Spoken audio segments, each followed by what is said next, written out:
The galaxy never expected humans to rise so fast. For hundreds of years, most alien races believed Earth was only a small world with limited strength. They knew humans were brave, but they never thought humanity could become a serious power in space. They were wrong, but they learned the truth too late. The story began on a calm morning at the edge of the Vega star line. A peaceful human research station floated in orbit, studying a strange energy signature near a blue dwarf star. The crew of the station was relaxed, drinking coffee, checking data, and talking about going home next month. No one expected danger. No one expected war. But then, the scanner started to scream. Alarms flashed red across every screen. The crew rushed to their stations. A young officer shouted that multiple unknown ships had jumped into the system without warning. They were not human, and they were not friendly. Within seconds, the view outside the window changed. Dark, sharp alien warships spread across space like a deadly storm. Their hulls glowed with red symbols that no one recognized, but their weapons powered up with a sound that made the human crew freeze. The entire research station fell into chaos. People ran to emergency doors. Others tried to send warning messages. The aliens did not speak. They did not try to talk. They opened fire immediately. The first blast hit the human station so hard that the walls shook like paper. Fire burst from the ceiling. The lights flickered and smoke filled the hallways. The crew tried to escape in evacuation pods, but the aliens shot them down one by one. It was not a battle, it was a massacre. Only a few survived long enough to send one desperate message into deep space. It was short, broken, and full of fear. This is Vega Station. Under attack. Unknown enemy. Need help, help. The message reached humanity's Frontier Command Center 30 minutes later. Officers listened in silence. They replayed the message again and again. Some felt anger. Some felt fear. Some felt shock. But all of them understood one thing. The aliens had attacked with no reason, no warning, and no mercy. For many years, humanity had practiced peace. Most human warships stayed near Earth or on patrol routes. Big battles had not happened in a long time. But Frontier Command could not ignore the attack. They needed to respond. They needed to protect their people. They needed to show the galaxy that humans would not go down quietly. The commander in charge was a calm, older man named Admiral Rourke. He listened to the message once more, then stood up slowly. Everyone in the room looked at him. They knew what was coming. He pressed a single button on the table. Only one warship was close enough to respond in time. The most feared ship humanity had ever built. The Titan-class dreadnought, named Aegis. The Aegis was unlike any other human ship. It was huge, powerful, and armored like a moving mountain. Many aliens believed it was only a rumor. Some thought it was impossible for humans to create something so strong. But today, the rumor was coming for them. Admiral Rourke did not give a long speech. He only said one sentence: "Launch the Aegis." Across the hangar, engines roared awake. The warship lifted from its dock with a low thunder that shook the floor. Thousands watched as the Aegis rose into space. It looked like a steel beast ready to hunt. Its cannons warmed up with a blue glow. Its shields powered to full, and its jump drive opened like a portal of white light. The mission was simple: reach Vega, find the attackers, and protect any survivors. But the crew of the Aegis understood something else deeply. This was not only rescue. This was the beginning of a war. 2 hours later, the Aegis jumped into the Vega star line. When the ship exited hyperspace, the crew saw the aftermath of the attack. Pieces of the research station drifted through space like broken bones. Fires burned on ruined metal. Escape pods floated, empty and destroyed. The crew felt silent anger fill the bridge. Then, the enemy returned. 7 alien warships uncloaked around the Aegis, their weapons aimed at the human dreadnought. They expected fear. They expected surrender. They expected an easy kill. But the Aegis did not move. It only lowered its main cannons. The alien ships fired first. Bright red blasts shot across space and slammed into the Aegis. The explosion lit up the sky. Any ordinary ship would have broken apart instantly, but the Aegis did not break. The crew felt the impact, but the ship stood strong, its shields holding like a giant wall. Smoke cleared, and the aliens froze. They realized something was wrong. The human warship did not shield itself. The human warship did not retreat. The human warship did not even flinch. It simply prepared to fire back. The battlefield fell silent. Every alien ship, for the first time, felt fear. Part 1 ends here. The enemy ships did not move at first. For a long moment, They only floated in space, weapons glowing, engines burning quietly. The alien captains could not understand what they were seeing. Their attack had hit the human warship directly. The blast should have cracked its armor, disabled its shields, or at least pushed it back. But nothing happened. The dreadnought Aegis stood in space like a giant stone. Its shield shimmered calmly, showing no real damage. To the aliens, it felt like staring at a monster waking from sleep inside the Aegis. The crew moved quickly and with trained discipline. The lights on the bridge changed from white to deep red, signaling full battle mode. Officers checked weapon systems, shield cycles, and engine power. Everything was ready. Everything was waiting for the captain's command. Captain Mara Holt stood at the center of the bridge. She was known across human space for her calm mind in dangerous situations. Her voice never shook, even during impossible missions. She watched the alien ships through the main display, her face steady, but her eyes sharp. She spoke only one sentence: return fire. No warning. Across the Aegis, giant cannons unlocked into position.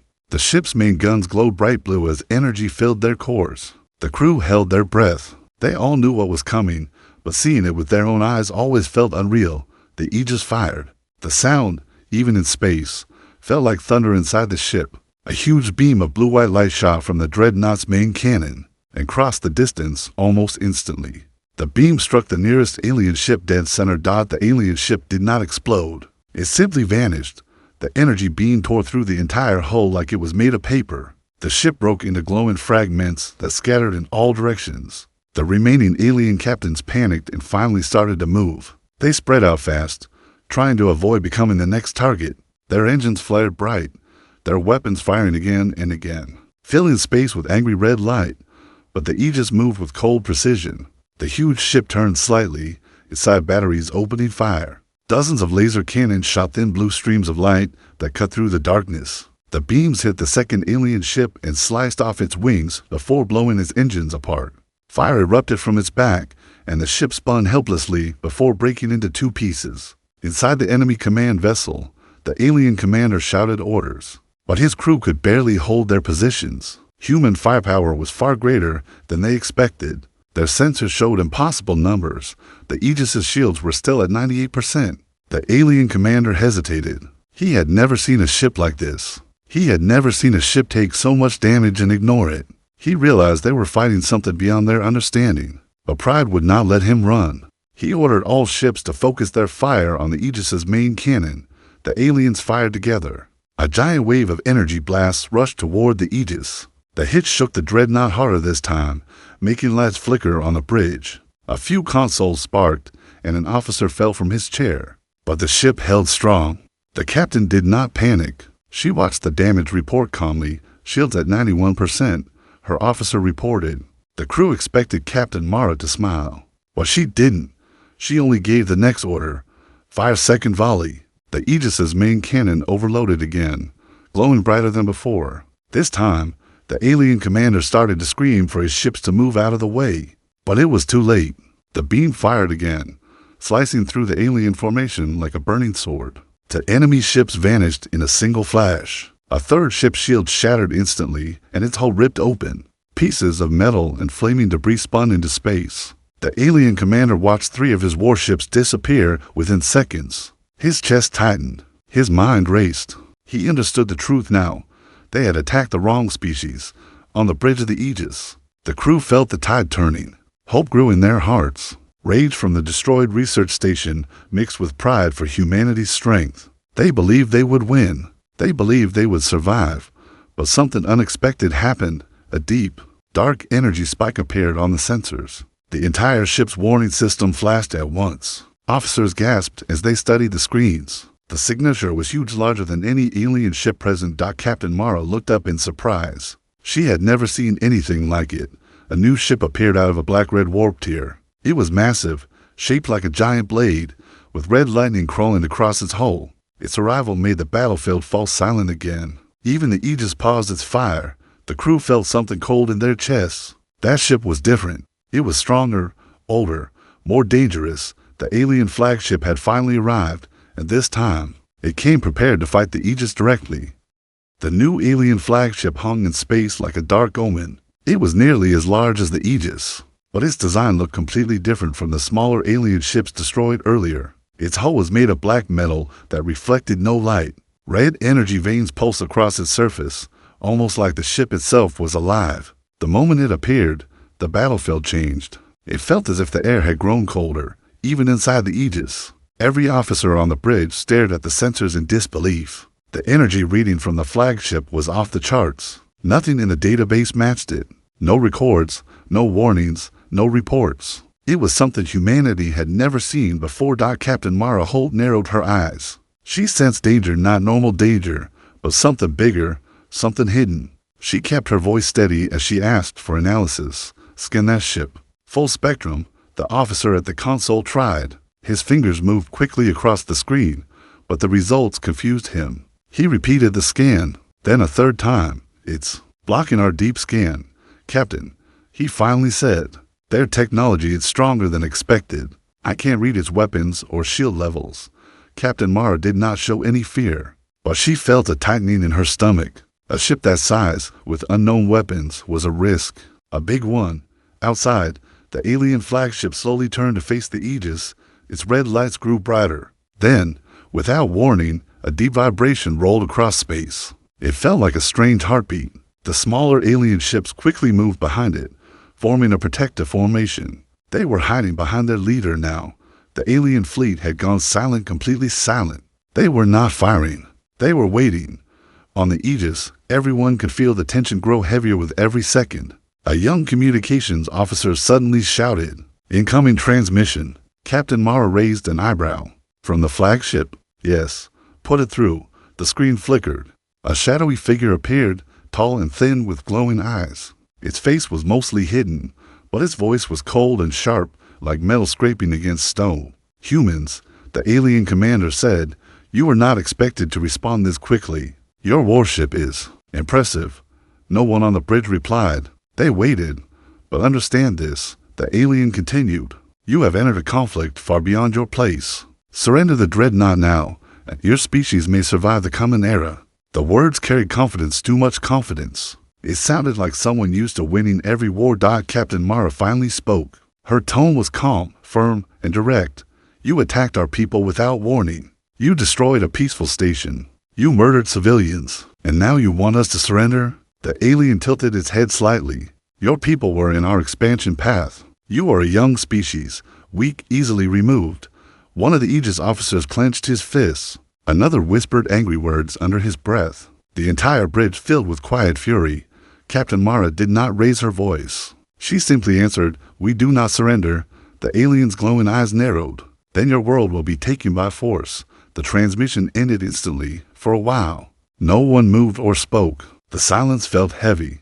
Then, without waiting for orders, the alien flagship opened fire. A massive red beam shot out from its central core. The beam traveled faster than anything the crew had seen before. It struck the Aegis with earth-shaking force. The dreadnought shuddered, alarms blaring across the bridge. Panels rattled, and a few crew members struggled to hold their balance. Shields at 74%. An officer shouted, It was the strongest hit the Aegis had ever taken. Captain Mara grabbed the railing with one hand and steadied herself. She felt the weight of the attack, but didn't let fear touch her voice. "Fire main cannon."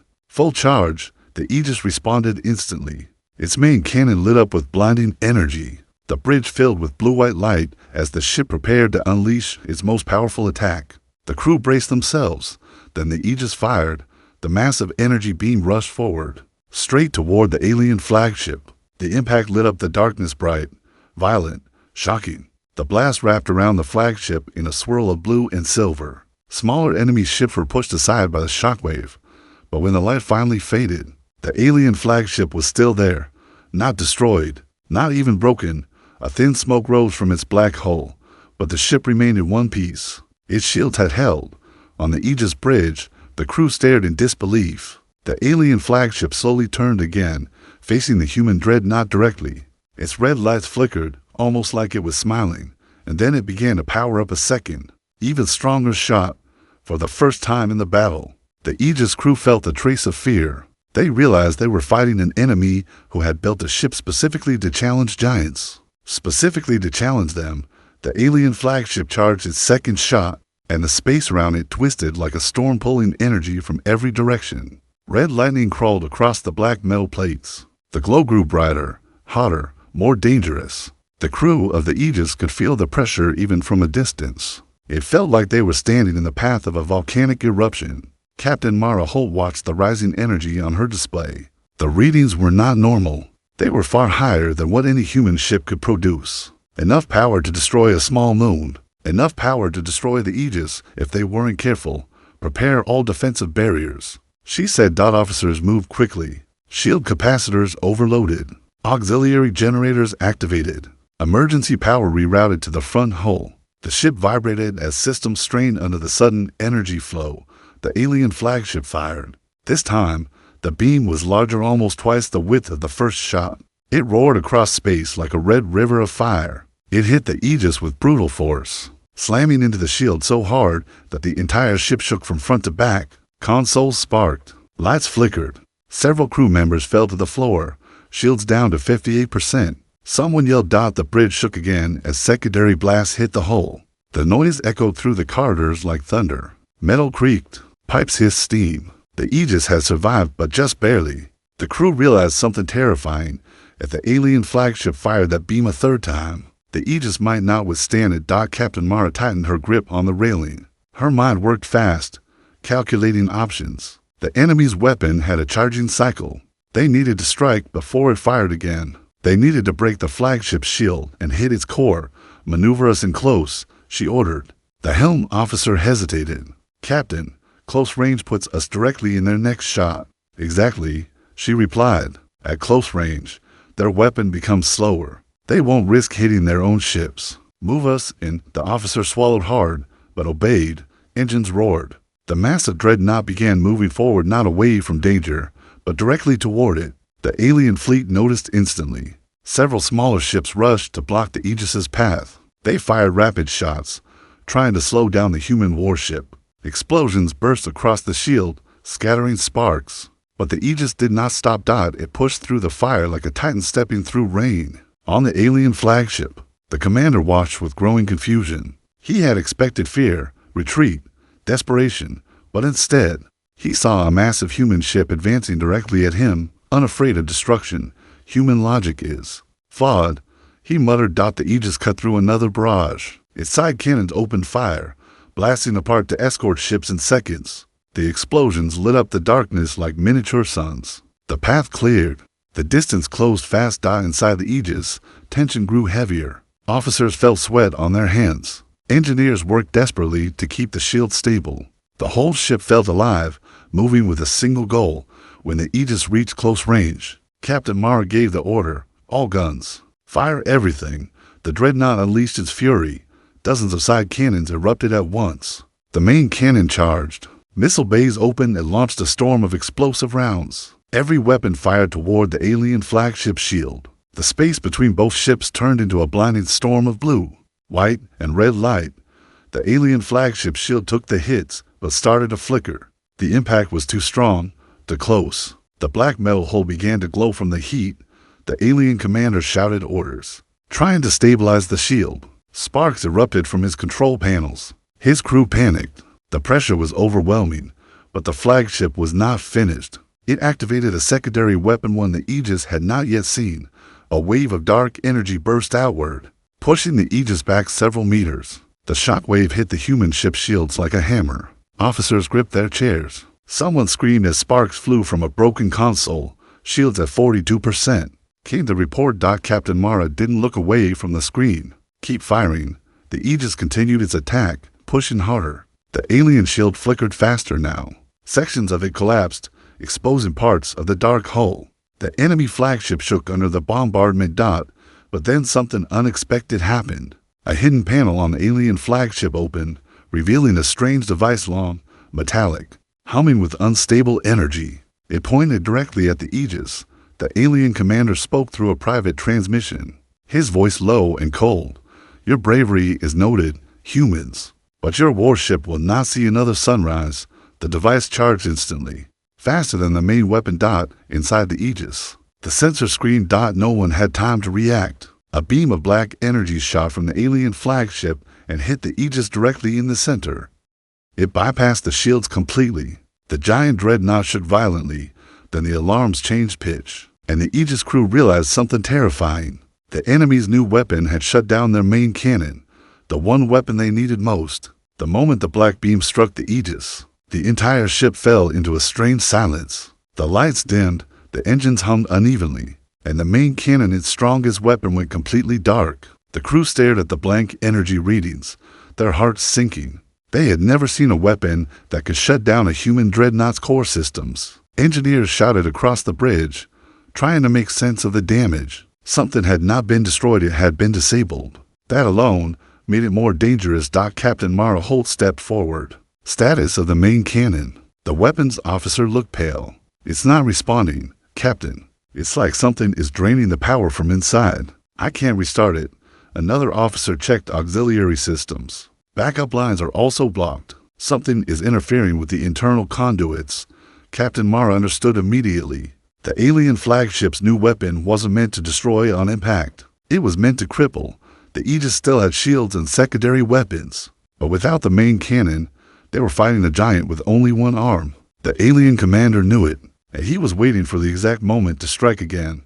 Outside, the enemy flagship glowed with a deep red light. It looked calm, almost relaxed, like a predator that had finally locked its jaws on its prey. The smaller alien ships moved closer, forming a circle around the Aegis. They wanted to trap the human dreadnought so it could not escape. Inside the ship, officers worked urgently. One engineer called out, "Captain, the enemy weapon left some kind of energy residue in our main power lines. It's spreading through the circuits like poison. Can we isolate it?" She asked. "We're trying, but it's moving too fast." The Aegis trembled as the alien fleet opened fire again. Smaller red beams peppered the shields, which flickered uncomfortably. Every second of delay allowed the enemy to tighten their grip. Then the communications console lit up. "Captain, incoming message, private channel." Captain Mara nodded. "Put it through." The alien commander appeared again, his glowing eyes reflecting the dim red lights behind him. "Human captain," he said softly, "your ship is wounded. Your main weapon is gone. Your shields will fall soon. Surrender now, and we will allow your crew to live." No one on the bridge moved. No one even breathed. Captain Mara stared at the alien. "We don't surrender. That will never change." The alien tilted his head. "Bravery is admirable, but useless." The transmission ended. Another barrage hit the Aegis, harder this time. The dreadnought shuddered, lights flickering. The crew struggled to hold their stations. The ship was strong, but slowly, very slowly, it was weakening. Then, in the engineering bay deep inside the Aegis, a small group of engineers worked in silence. Their leader, Chief Engineer Ryland, wiped sweat from his forehead as he stared at the readings. The enemy's energy residue was spreading like living fire, closing off more systems with every minute. "We're running out of time," one engineer whispered. "I know," Ryland replied. "We need to find the source. If we don't stop it, the entire reactor will shut down." That meant the Aegis would become a dead ship floating in space. Ryland closed his eyes for a moment. Then he made a decision. Override internal barriers. He ordered, "I'm going into the conduit chamber."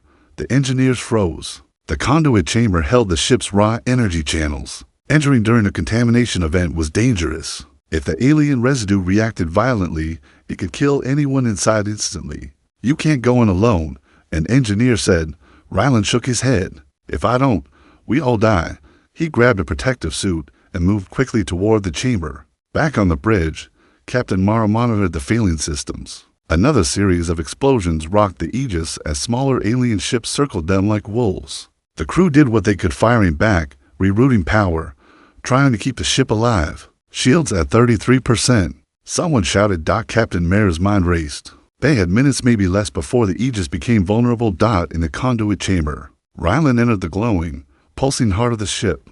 Blue energy flowed through massive pipes that hummed like a living creature. But among them, black-red veins of alien contamination spread across the machinery, eating into the systems. He scanned the patterns. The enemy weapon had embedded a corrupted energy pulse into the main line. It was blocking power like a knot, but it was also reactive. Ryland realized the danger. If this thing reaches the core, it will collapse the entire reactor. He moved fast, connecting cables and redirecting power to bypass the contaminated lines. It was risky. If he made one mistake, the energy surge could tear him apart. On the bridge, Alarms grew louder. The enemy flagship was charging its main weapon again. This time the energy glow was twice as large as before. This was the shot meant to finish the Aegis once and for all. Captain, an officer said quietly. If that hits us, we won't survive. Captain Mara stared at the display without blinking. She knew the truth, and she knew that the crew did too. Hold your positions, she said softly. The Aegis doesn't fall today. In the conduit chamber, Rylan yelled. Almost there, just a few more seconds. But time was running out. The alien flagship's weapon reached full power. A dark storm of red energy began to gather at its core. The enemy commander gave the order to fire, and the Aegis, with its shields collapsing and main cannon dead, braced for the hit that could end everything. The battlefield floated in an eerie calm. But Commander Reese knew this was only the quiet before something far worse. The human warship Astreus drifted through the debris of destroyed enemy cruisers, its hull glowing faintly from the earlier clash. Every officer on board felt it, the tension crawling under their skin, like the universe was holding its breath. Down in the command bay, the whole map flickered again. Unknown signals, long-range scanners kept distorting, almost as if something enormous was blocking entire sectors of space. Lieutenant Mara swallowed hard. Sir, the enemy isn't retreating. They're withdrawing. Into position, Commander Reese stepped forward, his voice steady as steel. Into position for what? Mara zoomed out the map. The screen expanded, and everyone froze. The enemy ships, hundreds of them, were forming a massive wall. No, a ring surrounding Astreus from every direction. A trap, a perfect, silent trap. The bridge dimmed as emergency lights activated. No one dared speak. Even the hum of the ship's engine felt quieter. Reese inhaled deeply. They want to crush us in one strike. His sensors chief nodded shakily, running calculations with trembling fingers. Sir, their ships outnumber us to 100 to 1. Their combined firepower could destroy entire moons, Reese finished. And yet, the enemy made no move. They only watched, their engines glowing like hundreds of red eyes, waiting for the moment to pounce. It was psychological warfare. They wanted humanity to feel small, weak, afraid. But that was the enemy's greatest mistake. Humans had stood against extinction too many times to break now. A voice crackled over the intercom. Engineering the bridge core is stable. Ready when you are. Reese nodded. Good. The crew shifted. Their fear didn't vanish, but it hardened into something else. Resolve. Meanwhile, outside the ship, the enemy's supreme flagship pushed forward. Larger than any vessel humanity had ever faced, it blotted out the stars behind it. A deep bass rumble echoed through space as its thrusters roared to life. Lieutenant Mara whispered, Sir, this must be their Overlord-class dreadnought. Rumors had spread across the galaxy that this ship alone could wipe out civilizations. Entire species had run the moment it arrived, but the Astreus stayed. Commander Reese tilted his head, observing the massive beast of metal moving forward. So this is their pride, their strongest blade. The dreadnought opened. Not a hatch, a mouth. Inside its glowing maw, a swirling monstrous energy pulse formed. Bright enough to blind sensors, the alarm blared violently. Sir, it's charging a star core annihilator, a weapon banned by every known empire. A single shot could erase a continent or a ship like Astreus in a blink. The dreadnought aimed directly at them. The crew stared, breath frozen. For a moment, time itself seemed to stop. Then Commander Reese's voice cut through the panic. All stations brace for hyperreactive maneuver. The crew snapped into action. Helm, angle the ship vertical now. Aft shields to maximum. Divert power from auxiliary systems. Evasive pattern. Reese 7. The Astreus roared as its engines ignited. The ship twisted upward in a razor-sharp arc just as the enemy dreadnought fired. A beam of white-hot destruction tore through space. It missed them by a hair. The shockwave punched the Astreus, sending the ship spinning. Consoles exploded in sparks, lights flickered, and officers tumbled from their stations. But the crew held on. The Astreus stabilized, and for the first time, the enemy reacted. Their comms crackled alien speech filled with rage, disbelief. Commander Reese smirked. You missed. The dreadnought fired again, but Reese was ready. He knew something the enemy didn't. Humans didn't build warships merely to survive attacks. They built them to strike back.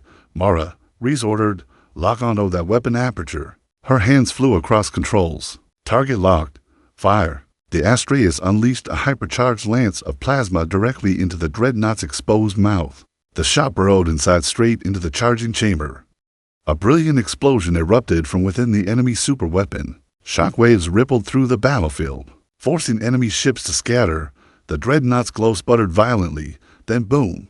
The mighty Overlord-class vessel convulsed, its weapon collapsing inward before detonating in a monstrous fireball. The shockwave was so powerful that even distant asteroids shattered to dust. Every enemy ship froze. They're invincible. Flagship destroyed by one human warship. Commander Reese stood tall on the bridge, broadcast this across open channels. He said quietly, "Humanity does not bow," and suddenly, the battlefield didn't feel silent anymore. It felt scared. Silence, real silence, swept across the battlefield after the Overlord-class dreadnought exploded. Not even the enemy's engines hummed. Not a single laser fired. It was the kind of silence that felt like the universe itself was stunned. On the Astraeus, sparks still danced from damaged panels, and smoke curled along the ceiling. Crew members wiped blood from their faces, steadied themselves, and returned to their stations with shaking hands but burning determination. Lieutenant Mara stared at the readings. "They're not attacking. They're confused." Commander Reese didn't sit. He stood firm at the center of the bridge, eyes focused on the still glowing remains of the enemy dreadnought.